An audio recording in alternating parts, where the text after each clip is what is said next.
শহীদ রাষ্ট্রপতি জিয়াউর রহমানকে দেওয়া স্বাধীনতা পুরস্কার বাতিলের সিদ্ধান্ত রহিত করেছে সরকার, অর্থাৎ তাকে দেওয়া স্বাধীনতা পুরস্কার বহাল করা হয়েছে।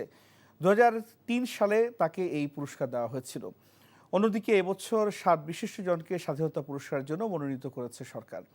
মন্ত্রিপরিষদ বিভাগের বিজ্ঞপ্তিতে জানানো হয়, বিজ্ঞান ও প্রযুক্তিতে অধ্যাপক জামাল নজরুল ইসলাম, সাহিত্যে আল মাহমুদ, সংস্কৃতিতে কেন্দ্রীয় শহীদ নভেরা আহমেদ, সমাজসেবায় স্যার ফজলে হাসান আবেদ, মুক্তিযুদ্ধ ও সংস্কৃতিতে আজম খান, শিক্ষা ও সংস্কৃতিতে বদরুদ্দিন ওমর এবং আবরার ফাহাদ স্বাধীনতা পুরস্কার পাচ্ছেন। মুক্তিযুদ্ধের প্রধান সেনাপতি এম.এ.জি. ওসমানীর নাম থাকার আলোচনা থাকলেও শেষ পর্যন্ত তালিকায় তার নাম রাখা হয়নি, কারণ তিনি 1985 সালে স্বাধীনতা পুরস্কার পেয়েছিলেন।